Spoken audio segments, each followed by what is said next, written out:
우리 모두가 아픔을 겪고 있죠.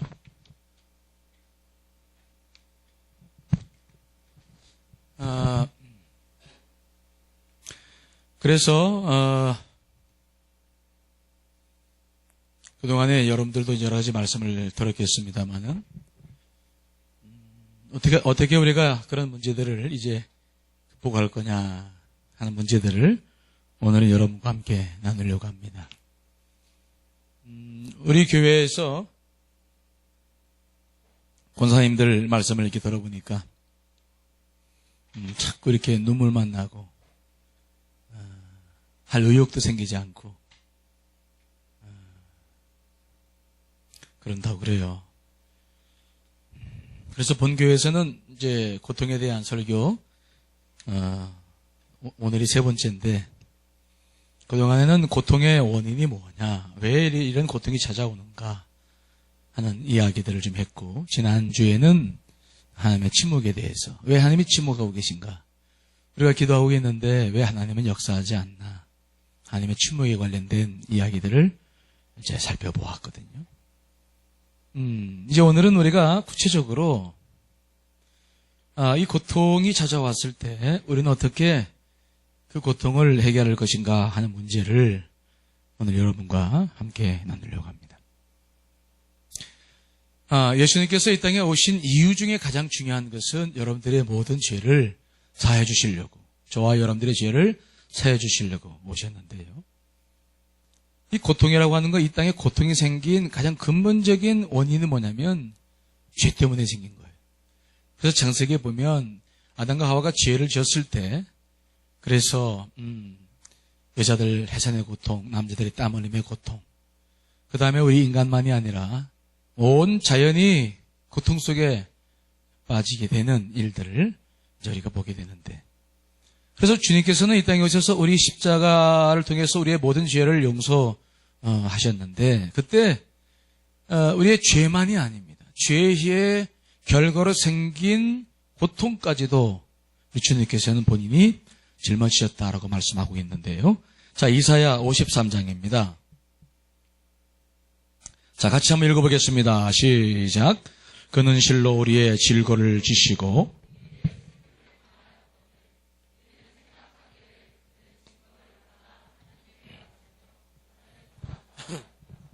그가 찔림은 우리의 허물 때문이요 그가 상함은 우리의 죄악 때문이라. 그가 징계를 받음으로 우리는 평화를 누리고 채찍에 맞음으로 우리는 나음을 받았도다. 그분이 우리의 질고를 지셨다. 질고란 단어가 좀 여러분에게 좀 생소한 단어일 수 있기 때문에 세번역을 보면은 좀 번역이 잘 되어 있어요. 세번역 성경 4절만 한 번 더 읽어보겠습니다. 시작. 그는 실로 우리가 받아야 할 고통을 대신 받고 우리가 겪어야 할 슬픔을 대신 겪었다. 그러나 우리는 그가 질림벌을 받아서 하나님에게 맞으며 고난을 받는다고 생각하였다는 것이죠. 그러니까 우리의 모든 죄를 용서해 주실 뿐만 아니라 그 죄의 결과로 생긴 고통까지도 그분께서 담당하셨다. 슬픔도 담당하셨다. 라고 분명히 말씀을 하고 계신 것이죠. 질병의 원인이 여러 가지 원인이 있습니다. 고통의 원인이 여러 가지 원인이 있습니다만은 그 모든 고통과 슬픔을 그분께서 담당하셨다는 것이죠. 그러므로 우리가 고통 속에 있을 때, 고통이 찾아올 때, 또 이러한 슬픔 속에 있을 때 우리가 자꾸 우울하게 우리의 슬픔 속에서 머물 것이 아니라 우리의 모든 고통을 해결하셨다고 하시는 예수 그리스도를 여러분들이 바라볼 수 있게 되시기를 간절히 축원드리겠습니다. 그분을 보라는 거지. 그분이 해결했다는 거지. 어떻게 해결했는가? 오늘 좀 그 말씀을 보려고 하는. 그분이 해결하는데 어떻게 해결했느냐? 자, 오늘 성경 말씀 보시면 여러분들이 잘 알고 있는 12년 동안 혈루증을 앓았던 여인의 이야기가 나옵니다. 그 여인의 이름이 누구고 어떤 직업을 가지고 있었고 어디에서 살고 무엇을 했는지에 대해서는 잘 나오질 않아요. 성경이 이것을 생각하는 것은 없어도 이 사람의 믿음의 행적에 대해서 우리가 잘 알 수 있기 때문에 생략을 했는데, 다만 성경에 나와 있는 것만 가지고도 이 여인이 어떤 고통을 겪었는지를 알 수 있어요. 자, 25절로 26절에 있는 말씀 같이 한번 읽어보겠습니다. 시작. 12회를 많은 의사에게 많은 괴로움을 받았고 가진 것도 다 허비하였을 때 아무 효용도 없고 도리어 더 중하여졌던 차에 12해 동안 무슨 병을 앓았다고요? 혈류병에 대해서 요즘 혈류병이 그렇게 많진 않아요. 혈류병이 뭐냐면 피 한 번 나면 피가 멈추지 않는 거죠. 그런데 이 사람은 여자예요. 여자들은 상처받지 않아도 한 달에 한 번씩 찾아오는 게 있습니다. 근데 정말 이 여자가 그런 한 달에 한 번씩 찾아오는 순간을 맞이했다고 생각해 보세요. 그게 시작하는데 멈추질 않아요. 이게 계속해서 마치 고장난 수도꼭지처럼 계속해서 피가 흐른다고 한다면은 이 여인이 그 문제를 어떻게 처리하면 좋을까? 요즘처럼 어떤 배드라든지 뭔가 좀 처리할 수 있는 기능성이 있는 것들도 많이 없었을 테고 어떻게 그 문제를 누가 이렇게 말하기도 어렵고 그 문제를 의논하기도 어렵고 계속해서 피는 나오고 어떻게 이 여인이 그 문제를 해결했겠냐? 그래서 성경 말씀 보시면 이 여인이 많은 의원들을 찾아갔어요. 그런데 말씀 보니까 많은 의원들에게 찾아갔는데 많은 괴로움을 받았다 기록하고 있어요. 이게 무슨 말씀입니까? 치료를 받으러 갔는데 의사들에게서 오히려 고통을 더 받았다. 이 말의 뜻은 의사 개인들에게서 피해를 받았다라는 말로 이해할 수 있겠지만은 그 당시에는 특별한 치료법이 개발되지 않았으니까 이 의사한테 찾아가면 이렇게 처방하면 될 거다 처방하고 안 되는 거야. 또 이 의사 찾아가면 또 이런 방법 쓰면 나을까 하고 해보면 안 되는 거지. 시행착오를 많이 겪은 거죠. 물론 의사들 중에는 양심적이지 않은 사람들이 있어서 요즘도 우리가 고통을 겪는 분이 계시지만 그래도 생명을 다루는 사람들 우리가 그 사람들을 존중하고 또 그분들을 믿습니다. 내 몸을 치료하는 사람들이 믿지 못하면 우리가 누굴 믿겠어요? 참 좋은 사람들 많습니다. 의사분들. 하지만 이 여인은 그래서 찾아갔는데 쉽게 치료가 안 되고 계속해서 고통만 가중됐다는 거죠. 그리고 그 다음에 보니까 그 의사들 찾아가는 그 당시 의료보험도 없고 얼마나 돈이 많이 필요했겠습니까? 그 여인이 가지고 있는 돈들 다 탕진했다는 거지. 다 돈을 다 썼는데도 효용은 없었고 도리어 중해졌다. 그러니 이 여인이 만약 결혼했다고 한다면 그 가정이 어떻게 되는 거예요? 한 여인 때문에 가족 전체가 다 피해를 입는 거예요. 여러분들 가정 속에 혹시 장기 환자가 있는 분이 있을지 몰라요. 장기 환자가 한 사람만 있어도 그 가정은 온통 그 환자에게 집중합니다. 그 사람에 따라서 영향을 주고받기 때문에 보통 어려운 문제가 아니에요. 그런데 이런 고통 때문에 재산 다 날리고 정말 그의 남편이 있었다고 한다면 남편과 관계는 어땠을까요? 자식들과 관계는 어땠을까요? 시댁 부모들과 관계는 어땠을까요? 고통이었겠죠. 특별히 이스라엘 백성들은 이 모든 병을 죄와 관련지어 생각했기 때문에 특별히 유출병, 피가 나가 유출병은 레위기 15장에 보면은 굉장히 전염성이 있는 병으로 취급하기 때문에 이 사람들은 격리 수용할 수밖에 없는 누구도 만날 수 없고 부정하기 때문에 이 사람이 쓰던 거 손대거나 이 사람을 만지거나 하면 다 부정하기 때문에 사실은 이런 사람들은 격리 수용할 수밖에 없었던 그러니까 정말 고통 속에서도 심각한 고통 말에서도 쫓겨나고 집에서도 쫓겨나고 격리되고 소외되면서 이렇게 쓸쓸하게 치료도 못 받으면서 돈도 다 탕진하면서 아무것도 남아있는 건 없고 쓸쓸하게 죽음만 기다릴 수밖에 없는 심각한 고통 속에 빠져 있었다라고 하는 것을 우리는 알게 됩니다. 여러분들이 이런 고통을 앞으로 겪지 않기를 바라지만 이런 고통이 찾아온다면 어떻게 결단해야 할까?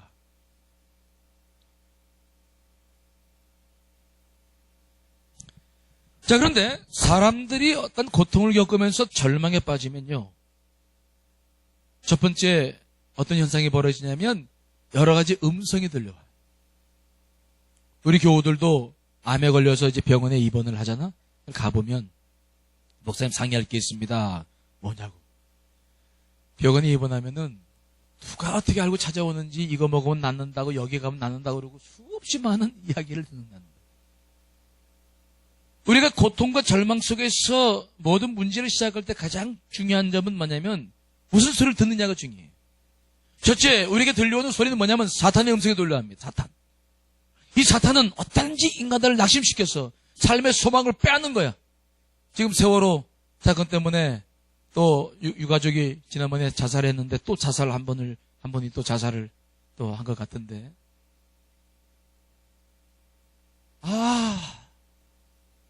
살 가치가 없다는 거야.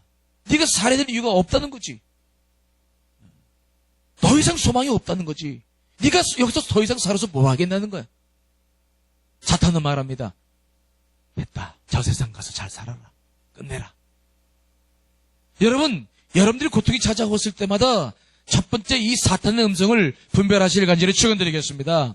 사탄이 와서 그런 음성이 들려오면은 여러분들은 어떻게 대응해야 되냐면 나사로 예수로 물러갈지어다 하고 그 사탄의 음성을 물리치시길 간절히 축원드리겠습니다. 음성이 중요합니다. 두 번째 들리는 음성은 뭐냐면 자음성이에요. 자음성. 자신이 처한 극한 상황 속에서 자신을 보게 만듭니다. 사람이 환경 속에 푹 빠져서 나를 보면 내가 누군지를 잊어버려. 너무 고통이 크니까 하나님께서 그동안 베풀어줬던 은혜가 무엇이고 내가 어떤 고난을 겪고 왔는지를 다 잊어버리고 정말 자기 연문에 빠집니다. 사람들은 늘 두 가지에 잘 빠지는데 첫째는 자기 애, 또한 자기 의예요. 조금 슬프고 어려우면 자기 애에 빠져서 자기를 너무 사랑해. 여러분 자신 사랑하시죠? 그렇죠? 나 좀 봐. 그래서 혹시 남녀 교제가 잘 안 되고 그러면은 감정에 푹 빠져가지고 그냥 나처럼 불쌍한 사람이 없는 거야. 그렇지? 우리가 고통 속에 있기 시작하면은 자음성을 들어요. 나처럼 불쌍한 사람이 없고 나처럼 지질이 복도 없는 지구가 없는 거야. 부모 복도 없고 아직 나이가 어려서 그런 거 잘 모르지. 부모 복도 없고 자식 복도 없고 복이 없다고 그러면서 나는 정말 이런 존재라고 하면서 막 계속해서 외로움과 슬픔 속에서 그 감정 속에서 계속 머무르고 싶고 슬픈 감정 눈물만 나와요.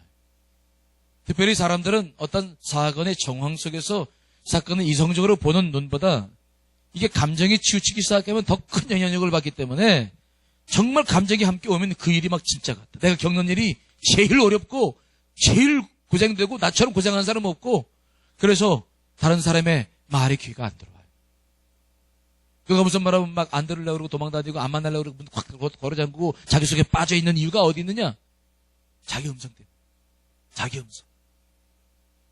그 자기의 음성에서도 여러분들이 자유롭기를 간절히 축원드리겠습니다. 그 자기 애 때문에 자기 연미 때문에 계속해서 슬픈 음악을 듣고 일부러 듣고 막 슬픈 감정 속에서 막 계속 자들 이 음성들이 결국은 사탄이 틈을 타는 음성인데 자음성이 들어왔을 때도 나사렛 예수 이름으로 여러분 물리쳐요 나가기를 간절히 축원드리겠습니다. 고통 속에 빠졌을 때 바로 이런 음성들을 물리쳐야 돼요. 그리고 우리가 들어야 될 음성은 뭐냐? 내가 누군지 예수 그리스도 십자가 그분이 나를 구원하셨고 나를 자녀로 삼으셨고 그분이 지금 나를 사랑하신다는 사실을 잊지 말고 예수 그리스도 십자가를 통해서 여러분들을 바라보시기를 간절히 축원드리겠습니다. 십자가를 통해서 나를 봐야지 사건을 봐야지 십자가 없이 나만 보면은 문제가 생기기 시작하는 거예요.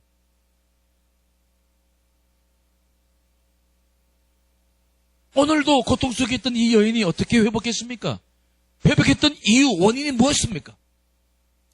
이 여인이 지혜로웠던 것은 뭐냐면 듣지 말아야 될 음성을 듣지 않고 들어야 할 음성을 들었다는 데 있어요. 자, 오늘 본문의 말씀 27절로 28절에 있는 말씀 읽어보겠습니다. 시작. 예수의 소문을 듣고 무리 가운데 끼어 뒤로 와서 그의 옷에 손을 대니 이는 내가 그의 옷에만 손을 대어도 구원을 받으리라 생각하밀려라. 예수의 소문을 뭐 했다고? 들었다. 그 여인이 사탄의 음성에 귀를 기울여서 봐요. 그는 자살했거나 더 이상 소망이 없다고 생각했을 거예요. 만약 자음성 속에 빠졌다고 생각하면은 정말 그는 비참하게 원망과 불평 속에서 자신이 살고 있던 격리된 곳에서 쓸쓸히 죽음을 기다릴 수밖에 없었을 것입니다. 그런데 그러한 두 가지의 음성만이 아니라 또 하나의 음성이 들려왔는데 예수님에 대한 소문이 들려온 거지. 복음. 근데 예수라는 분이 계신데 그분을 만나면 병이 낫고 죽은 사람이 살아난다더라. 그 사람을 만나면 새로운 힘이 생긴다더라. 그 사람 만나면 모든 사람들이 자유를 누린다더라. 소문. 정말 그가 예수를 만난 건 아니었어요. 하지만 예수 그리스도에 대한 소문이 들려오는 거야. 이 여인이 잘한 것은 뭐냐? 바로 그때 결단을 내리고 듣지 말아야 될 음성을 듣지 않고 들어야 될 그 소문에 귀를 기울여 나간 줄 믿습니다. 그랬더니 성경 말씀을 보니까 27절 말씀에 어떤 소리가 말씀이 기록되고 있냐면 예수의 소문을 듣고는 무리 가운데 끼었다. 무슨 말이에요? 여러분, 사람들은 듣는 소리에 따라 행동이 결정돼요. 행동. 이 사람이 소외된 곳에서 쓸쓸히 죽을 수밖에 없었는데 예수의 소문을 들었을 때 그는 다시 한번 용기를 갖기 시작했어요. 그래! 정말 그분이 계신다는 것인가? 그래서 그 사람은 그 소외되고 죽을 수밖에 없는 그 환경 속에서 스스로 나와가지고 그 무리들 틈에 끼었다. 많은 사람들, 건강한 사람들, 지금 예수 그리스도를 따라다니는 그 많은 무리들 속으로 일부러 들어와서 낀 거야. 자신의 억울하고 죽을 수밖에 없는 그 상황 속에서 일어나서 그는 일부러 예수의 소문을 가지고 그 예수가 정말 그런 분인지 그 믿음을 가지고 그 많은 대중들 속에 일부러 끼어 들어가는 거지. 혼자 있지 아니하고 무리들과 함께 끼어서 지금 예수 그리스도를 향해서 나아가고 있는 것입니다. 우리가 고통을 겪을 때 가장 중요한 것은 뭐냐? 따라합시다. 소리를 구분하라. 다시 한번. 소리를 구분하라. 소리를 구분하세요. 지금 여러분들이 듣고 있는 소리는 어떤 소리입니까? 여러분들이 지금 어떤 감정 속에, 어떤 고통 속에 있을 때 여러분들에게 들려오는 소리는 뭐냐고? 뭐의 소리를, 뭐의 귀를 기르고 있냐고? 정말 그 소리들이 여러분 살리는 소리입니까? 아니면 여러분을 점점 죽여가고 있는 것입니까? 여러분들을 감정의 늪에 빠져서 계속해서 여러분들을 눈물 속에 살게 하는 것입니까? 아니면 생명을 일으켜서 주 예수 그들을 향해서 나아오게 하는 말입니까? 여러분들 절망적이고 부정적인 목소리가 있어요. 그런 사람들의 말을 들으면 그렇게 돼요. 참 그 신기해요. 그래서 그 사람들 무리 보면 둘레를 보면은 비슷해 생각이. 유상종, 까마귀는 까치랑 살아요? 까마귀랑 살아요? 까마귀랑 까치랑 노는 거 봤어요? 유상종. 참 신기해.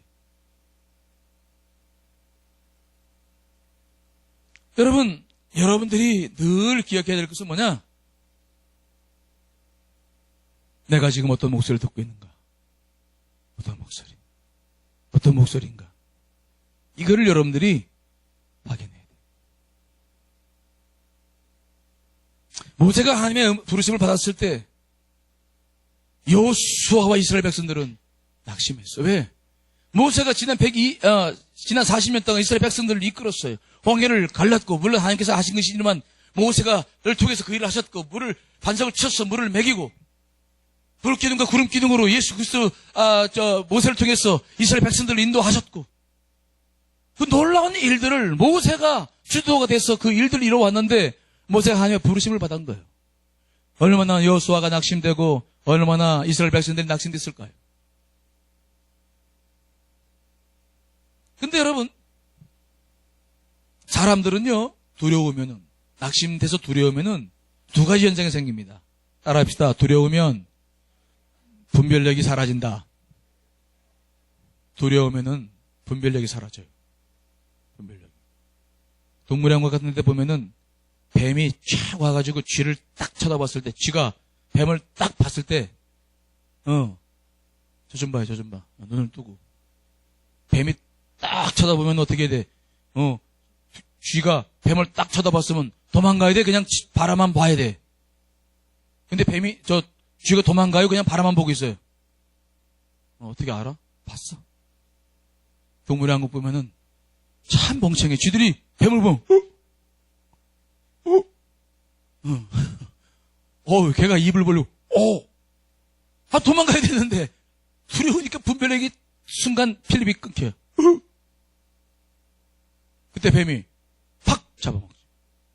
사람들이 두려움을 느끼면요, 분별력이 사라지면서 어떤 일이 생기냐? 일을 만들어요. 뭐 한다고요?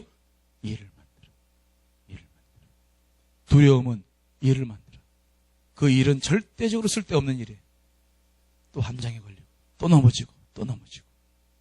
두려울 때 전부 사람들은 그렇게 살아요.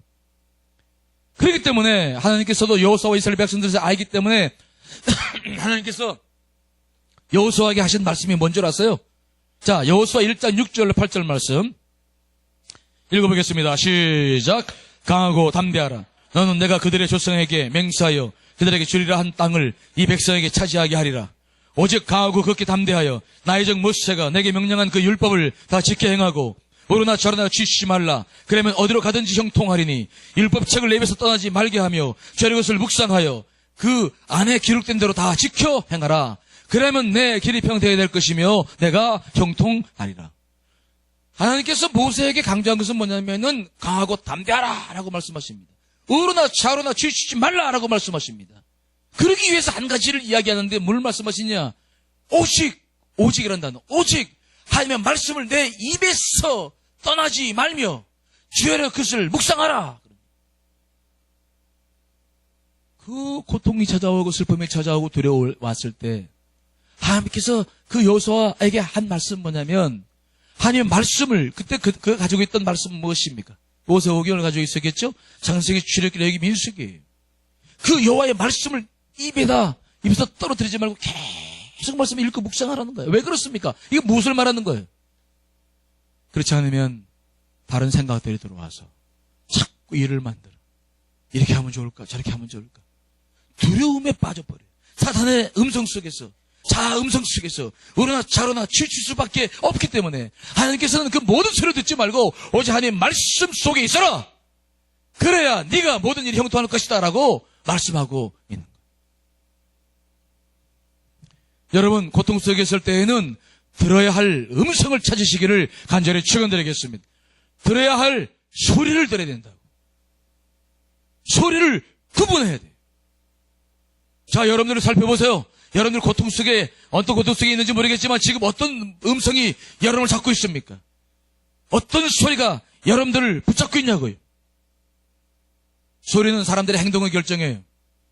듣는 것이 곧 내 다음 발걸음을 결정합니다. 그러므로 지금 여러분들이 여러분 스스로를 볼 수 있어야 돼. 내가 지금 왜 이렇게 고통 속에 있나? 내가 무슨 음성 속에 있나?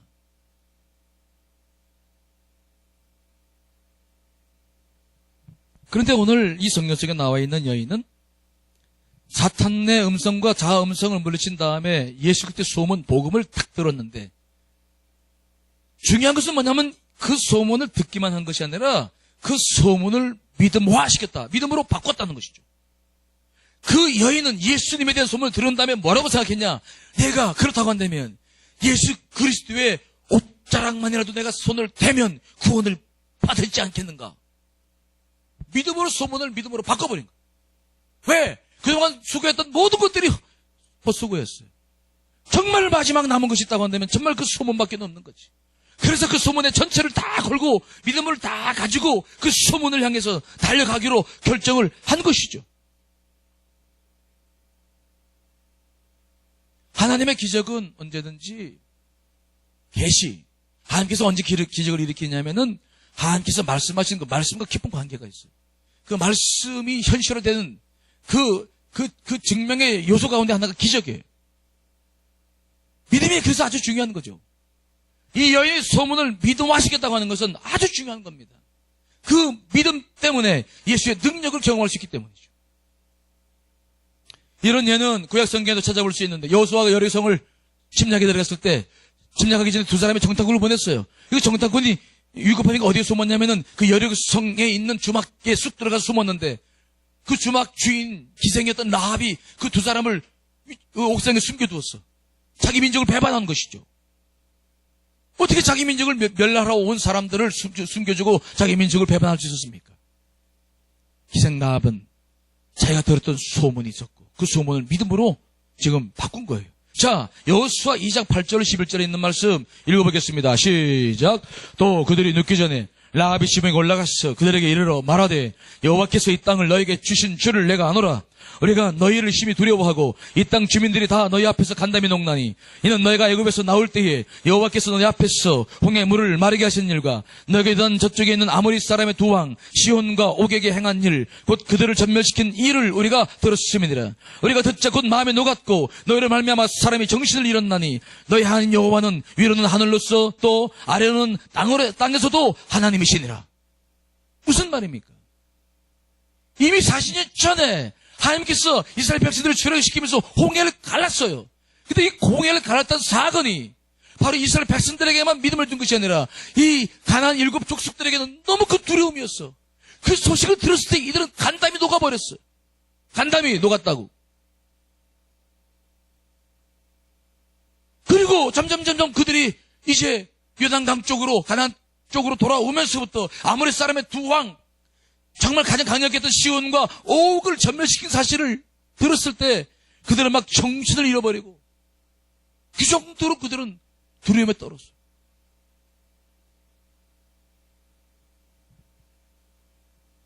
근데 중요한 것은 모든 사람들이 그 소문 때문에 두려움을 떨고 있었지만 그러나 이 여인만큼은 그 소문을 자기 믿음하시겠어. 왜? 이 여인의 직업이 뭡니까? 기생. 기생은 몸을 파는 사람. 가장 그 사회의 밑바닥 속에 사는 사람들이 이 사람들이에요. 정말 처절한 아픔 속에서 살고 있는 사람들이죠. 그 사회의 가장 밑바닥을 아는 사람들. 이 여인 상에게 봤을 때 여리고성을 하나님께서 왜 이스라엘 백성들에게 하라고 명령했습니까? 그 7 부족들을 왜 심판하기 시켰습니까? 정말 인간답지 않은 삶을 살았어. 바로 이 여인이 그런 여리고 부족들에 대한 그 삶을 알았기 때문에, 그 민족 속에 소망이 없다는 사실을 알았기 때문에 이 여인은 이스라엘을 믿는 하나님을 동경하기 시작했어요. 그 능력의 하나님께서 그들을 인도해 나시고 그들에게 십계명 율법을 주셨고 그들을 거룩하게 하시며 그들은 예배를 드리며 참으로 인간답게 살고 있다는 사실을 전해드렸던 이 여인 속에는 바로 그런 소문이 믿음을 시켰고, 바로 자기의 기회가 됐을 때 바로 그 길을 선택했던 거예요. 소문을 믿음으로 바꿔버린 거예요. 완전한 믿음으로 바꿨어요. 그래서 이 여인과 그의 가족들이 구원받았을 뿐만 아니라 놀랍게도 이 여인은 가질 수 없는 믿음을 가졌기 때문에 바로 예수 그리스도 족보 속에 이 여인이 들어와요. 자, 마태복음 1장 5절 6절 말씀 읽어보겠습니다. 시작. 살몬은 나백에서 보아스를 낳고 보아스는 루덱에서 오벳을 낳고 오벳은 이세를 낳고 이세는 다윗의 왕을 낳으니라. 다윗은 우리아의 아내에게서 솔로몬을 낳았다. 살몬은 나백에서 보아스를 낳았다. 보아스는 루덱에서 오벳을 낳고 오벳은 이세를 낳고 이세는 다윗 왕을 낳았다. 다윗의 가문의 조상이 됩니다.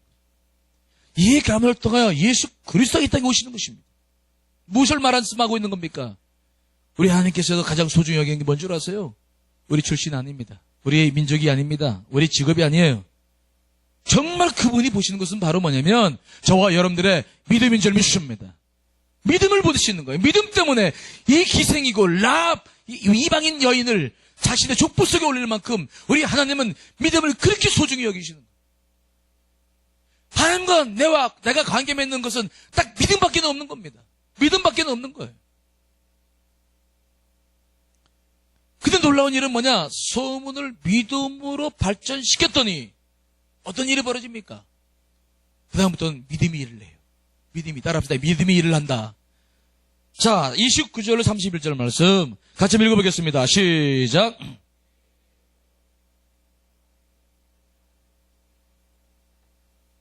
그 능력이 자기에게서 나간 줄을 곧 스스로 아시고 무리 가운데서 돌이켜 말씀하시되 누가 내 옷에 손을 대었느냐 하시니 제자들이 여짜오되 무리가 애워싸 미는 것을 보시며 누가 내게 손을 대었느냐 물으시나이까 하되, 믿음을 가지고 무리 틈에 끼어 들어가서 예수님의 뒤에 가서 살짝 예수님의 옷자락만 살짝 딱 만졌는데 무슨 일이 벌어졌습니까? 자기의 혈류증에 근원이 말랐다. 잠깐 피가 멎은 것이 아니라 그 혈류의 근원이 말랐다. 그리고 그 혈류의 근원이 마른 것을 자기 몸이 알았다.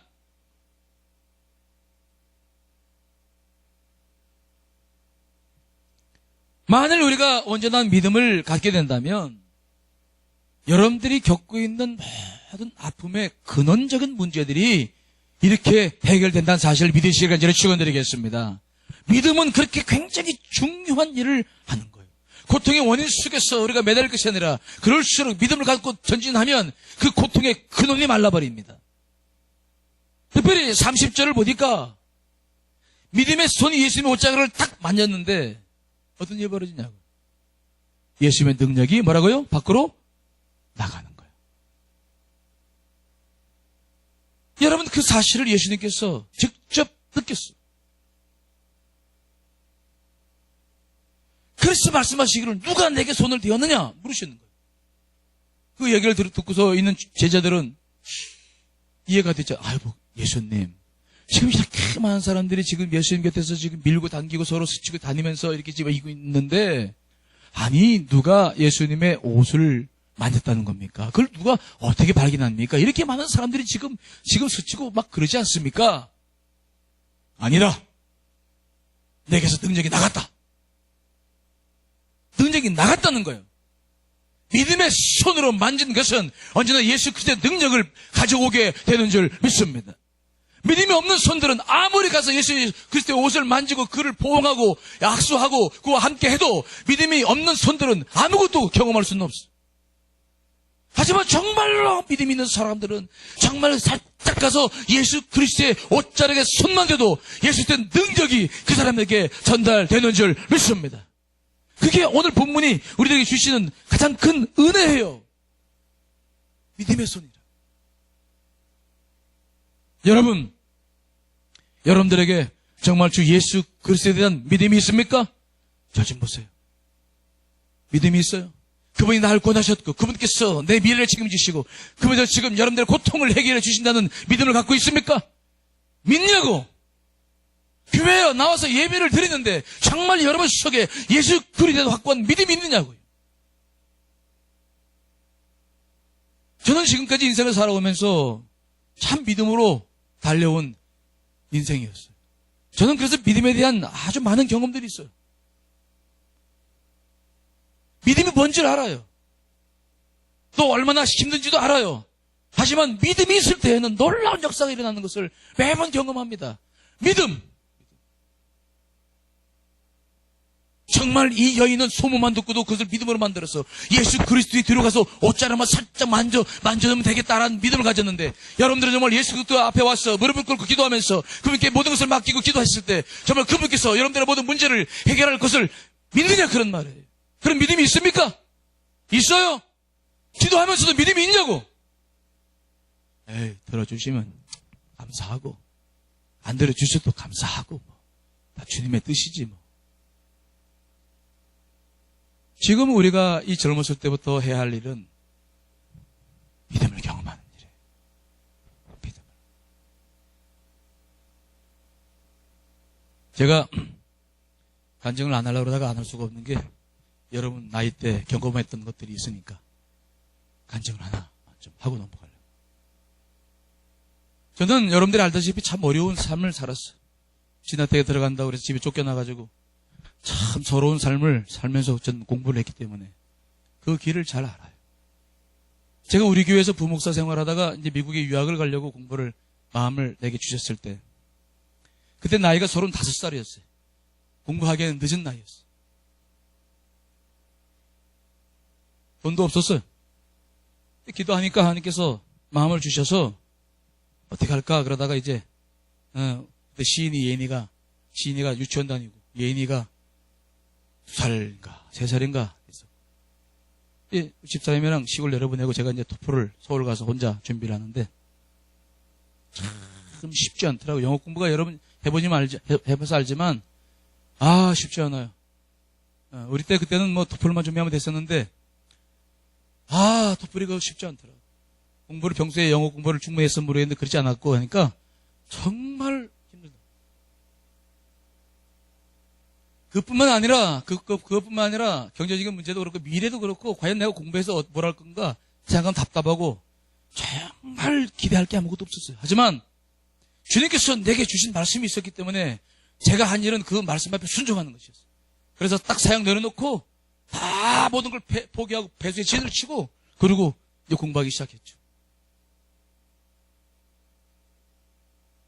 정말 어느 때는 공부하고 학원 갔다가 오면은 그때 이제 제가 저를 양 부모님처럼 돌보셨던 장로님 가정 속에서 그때 있으며 공부를 했는데 얼마나 힘들고 어려운지 아이들 보고 싶고 그런지 힘들고 어렵고 영어 잘 안 되고 그러면 막 돌아와가지고 막 벽에다가 머리를 찍고 막 그랬어요. 리스닝이 정말 안 됐어요.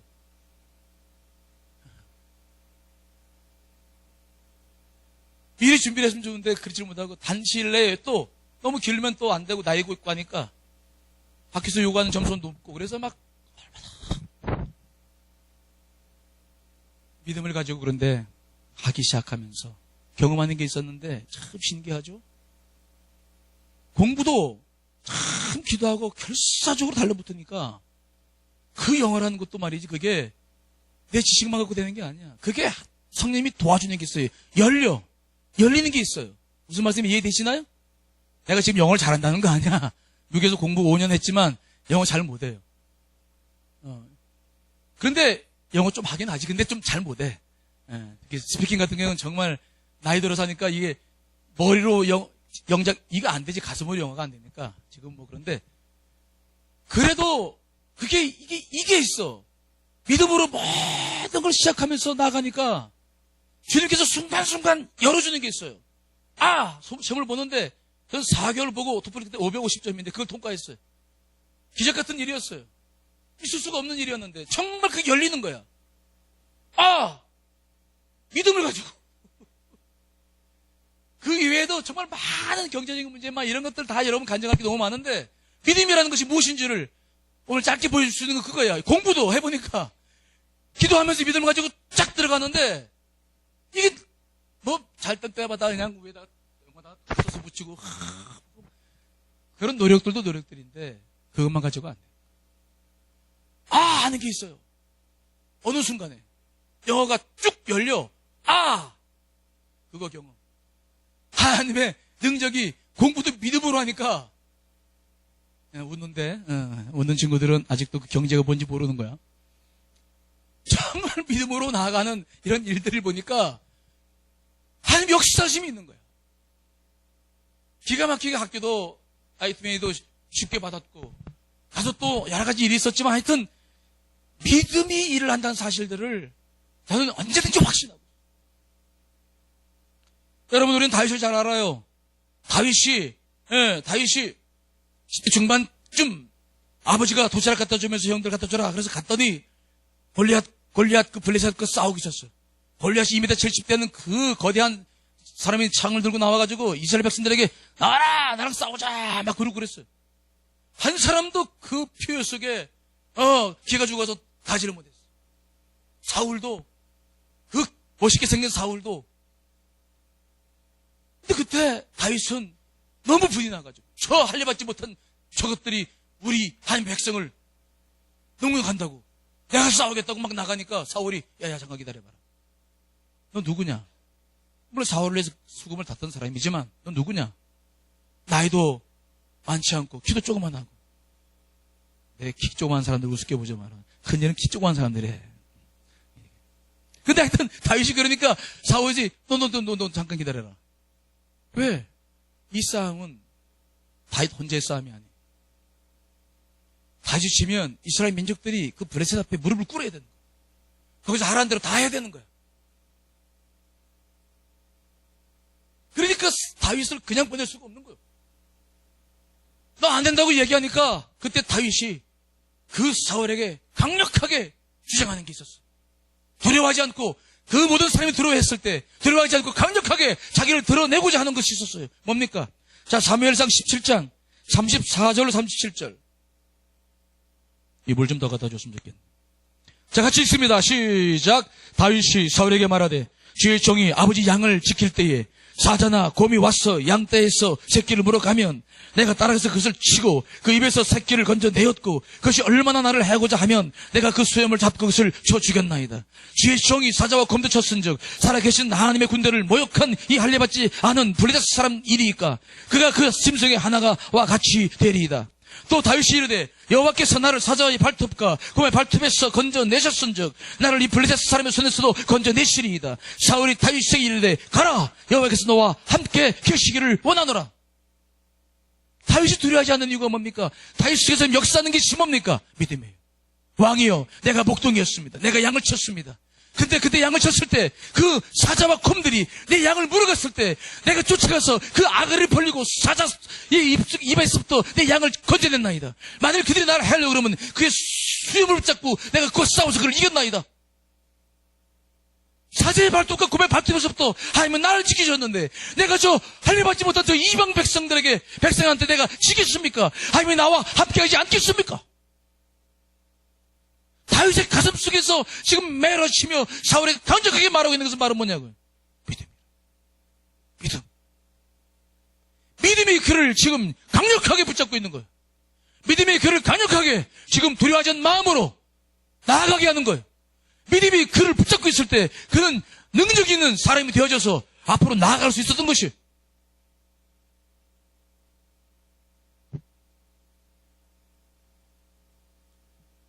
어떻게 해서 다윗이 골리앗을 쓰러뜨렸습니까? 물매도를 잘 던졌기 때문입니까? 아니에요. 던진 건 다윗이지만 마친 것은 하나님이신 줄 믿습니다. 그게 믿음의 역사예요. 믿음으로 내가 무언가를 하면 불안해 보이고 불안전해 보이지만 그러나 그 일을 정확하게 맞추시는 분은 누구냐? 하나님이시라고. 그게 완전한 믿음의 역사라는 것입니다. 믿음의 원리예요. 여러분들이 이 젊어서부터 바로 믿음의 원리를 실천하고 믿음의 원리대로 하나님의 축복을 향해 달려나가시길 간절히 축원드리겠습니다.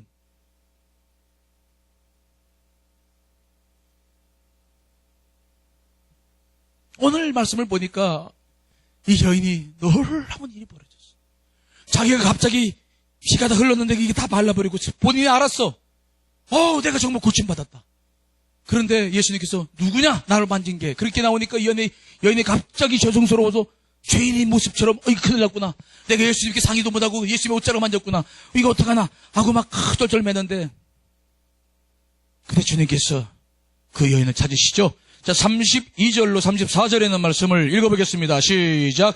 예수께서 이 일 행한 여자를 보려고 둘러보시니 여자가 자기에게 두려워하여 떨며 와서 그 앞에 엎드려 모든 사실을 여쭈니 예수께서 이르시되 따라 내 믿음이 너를 구원하였으니 평안히 가라 내 병에서 놓여 건강할지어다.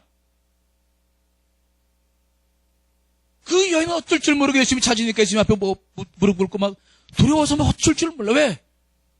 예수님이 어떻게 나오실까? 예수님께 상의도 안 하고 그분을 만졌으니 얼마나 죄송한 일입니까? 그래서 막 이러지도 못하고 울면서 자기의 일을 다 자백합니다. 모든 무리들이 그 여인을 쳐다봐요. 예수님도 바라봅니다. 제자들도 바라봅니다. 순간 침묵이 쫙 흐르죠. 바람도 멈추고 새 소리들도 멈추고 마치 모든 역사가 멈춘 것처럼 침묵이 흐르기 시작해요. 잠시 그 짧은 내 침묵의 시간이 얼마나 그 여인에게는 힘들었을까. 잠시 침묵이 흐른 다음에 그런데 예수님께 드디어 말문을 여셨어요. 무슨 말을 제일 먼저 하십니까? 예수님께서 제일 먼저 하신 말씀이 뭐냐면 따라. 뭐라고요? 따라. 여러분, 여자란 말이 아니에요. 따라. 마치 사랑하는 딸을 부르시듯 그 고생과 역경 속에서 삶을 살았던 그 여인의 마치 모든 삶을 아셨던 주님께서 그 여인이 당한 고통을 이미 다 아셨기 때문에 부르시는 첫 마디가 뭐냐면 따라. 말 한마디에 그 여인의 모든 문제들이 이제 폭발하기 시작해. 눈물이 흐르고 콧물이 흐르고 내가 딸이라니, 내가 이분의 딸이라니, 이분이 지금 나를 딸이라고 부르고 있는가?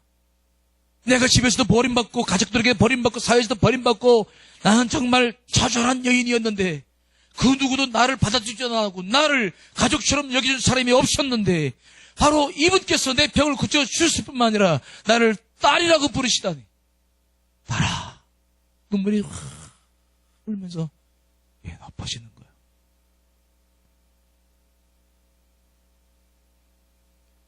하나님의 사랑, 예수님의 사랑이죠. 여러분들이 고통을 겪고 사는 삶을 그분이 알고 계셔요.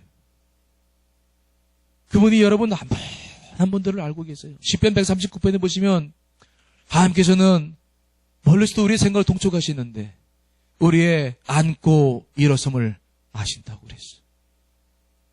왜 우리가 지금 누워있는지, 왜 눈을 감고 있는지, 왜 여러분들이 고개를 숙이고 있는지, 무엇 때문에 고민하고 있는지 예수님께서 아신다는 거야. 우리 주님도 이 여인을 알았어요. 그래서 여인의 이름도 부르는 것이 아니라 여자야라고 부르는 것도 아니야. 따라. 따라.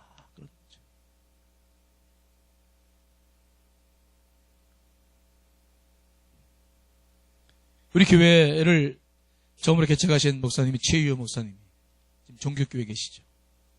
그분이 신앙생활 하게 된 동기가 그거예요. 자기 아버지가 일찍 5살 때 돌아가셨는데 자기 친구 전도받아서 교회에 왔더니 기도할 때마다 자꾸 아버지 아버지 그러더래. 근데 그 아버지라는 소리를 자기는 5살 이후로 그때 고등학생이었는데 한 번도 안 해봤는데 교회 오니까 아버지라는 소리를 하길래 그게 너무 좋았대. 그래서 그냥 교회 와가지고 아버지 아버지 부르면서 기도했다는 거야. 너무 좋아서. 아버지라는 말을 할 수 있어서. 이 여인을, 이 고통 속에 있는 여인을 주님께서 보시면서 부르시는 거예요. 딸아. 여러분, 하나님은 멀리 계시지 않아요. 여러분들이 마음의 문을 열고 믿음을 갖추면 바로 그 예수께서, 그분께서 여러분들을 이렇게 부르시는 줄 믿습니다. 아들아, 내가 너를 잘 안다. 딸아, 내가 잘 알아. 그러면서 하시는 말씀이 뭡니까? 내 믿음이 너를 구원하였느니라. 내 믿음이 너를 구원했다는 거예요. 다른 거 아무것도 말씀하지 않으세요. 그 여인의 믿음, 그 여인이 가졌던 믿음, 그 소문으로 들었던 것을 믿음화시켰던 그 믿음, 이분이 아니면 안 된다는 믿음, 이분을 만지면 내가 구원 받을 것이라고 가졌던 그 믿음, 무슨 이론도 아니고 어디 논리적으로 정연해서 이 사람을 설득했던 것도 아니고, 그러나 이 여인은 예수 그리스도를 정말 믿었어요. 그 믿음이 너를 구원하였느니라. 믿음. 그러면서 하시는 말씀이 평안히 가라. 이제는 평안히 가라. 내 병에서 놓여 건강할지어다. 평안히 가라는 거야. 이제는 편안하게 살아라. 고통 속에서가 아니라 눈물 속에서가 아니라 이제는 평안히 살아라. 네 길을 가라. 가라. 세상에서 버림받은 천독꾸러기가 아니었어요. 집에서 버림받은 그런 외톨이가 아니었어요. 하나님의 자녀였어요. 하나님의 딸이었다고. 하나님은, 예수님은 그를 알았어요. 평생 듣고 싶었던, 정말 이런 날이 있을까 싶었을 텐데 그 바람이 현실이 됐죠. 정말 이런 날이 내게 올까 그랬는데 왔어요. 믿음 때문에 온 거예요. 왔어요. 그 날이 왔어요. 저는 제가 감사하는 게 있어요. 제가 교회 신앙생활 하면서 고등부, 중등부, 고등부 다니면서 제가 소망했던 게 뭔 줄 알았어요? 전 대전서 공부하고 집에서는 연무대에 있었기 때문에 2주에 한 번이나 이렇게 가끔 집을 내려가요. 내려가면 아버님이 교회를 못 다니게 하기 때문에 집에 내려가서도 집에를 먼저 안 들어가. 어디를 먼저 가겠어요? 교회를 먼저 가. 그래서 그때 소망이 뭐냐면 내가 교회에서 정말 있고 싶을 만큼 있었으면 좋겠다. 내가 정말 교회에서 신앙생활을 하고 싶은 만큼 했으면 좋겠다. 그래서 집에 가서도 엄마, 아버님 잠깐 뵙고서는 어떻게 도망칠까 해서 교회에 가서 기도하고 일하고 그게 너무 좋았어요. 소망이 생겼는데 그때 그 소망이 있었어요. 내가 얼마나 교회에서 오래 있었으면 좋을까. 정말 그런 날이 올까 그랬는데 그런 날이 왔어요, 안 왔어요? 이제는 좀 지겨운 것 같아. 이제는 너무 있는 것 같아. 근데 우리 가족을 봅니다. 나로부터 시작된 출발된 믿음의 가문에 시인이 예매가 있고 마음껏 신앙생활 할 수 있는 이 기쁨, 마음껏 주 앞에 머물고 있는 이 기쁨, 여러분 이게 뭔지 아세요? 그분 앞에 머물러 있는 이 기쁨이 뭔지 아시냐? 소망했던 것들이 정말 믿음의 삶을 통해서 이루어질 때가 반드시 있어요. 여러분들이 소망하는 모든 것들이 반드시 믿음으로 나아가면 이루어진다는 사실을 믿으시는 저를 축원드리겠습니다. 온다고요. 와! 주여, 이런 날이 왔습니다, 내게. 무엇이? 믿음. 믿음. 눈물이 아니에요. 사탄의 음성이 아니에요. 자음성이 아니에요. 믿음이. 믿음.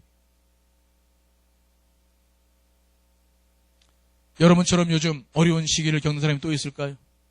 젊은이들이 소망이 없어. 뭔가 되겠다는 게 없어. 우리 때는 그래도 뭔가 되겠다는 소망이 있어서 우리를 끌어갔어.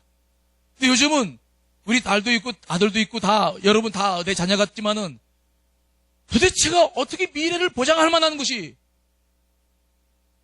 이거 없어.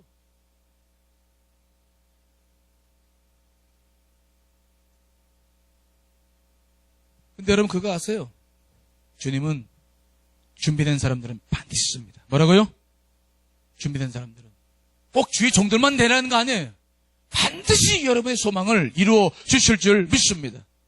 제가 그 사실을 어떻게 알았냐면은 제가 고등학교 다닐 때 미션 스쿨 다녔는데 그때 우리 교목이었던 분이 김영태 선생님이셨는데 지금은 대전 한남대 총장으로 있는데 그분이 우리 교목이셨어요.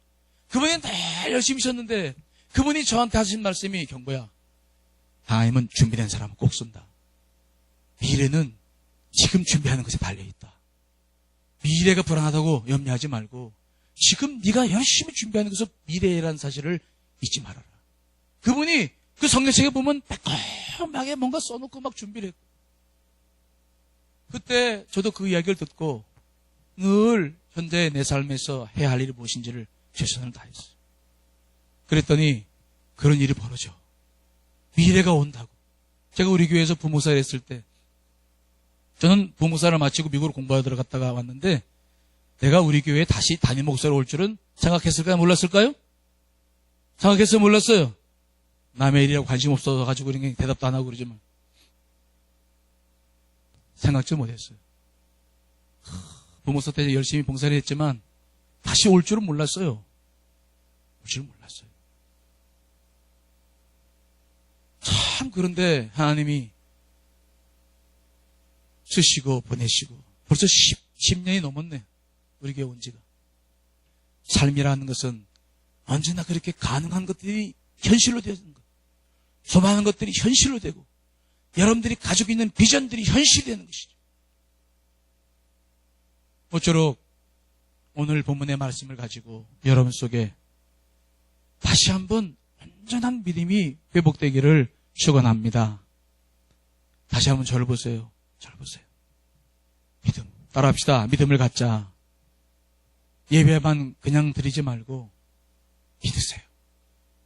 믿으시라. 그 믿음밖에는 없어요. 더 이상 눈물 흘리지 말고 세월호 때문에 그냥 방송만 들면 뭐가 어떻고 뭐가 어떻고 피가 들 끓죠. 저도 젊었을 때 데모 참 많이 했습니다. 참 많이 했어요.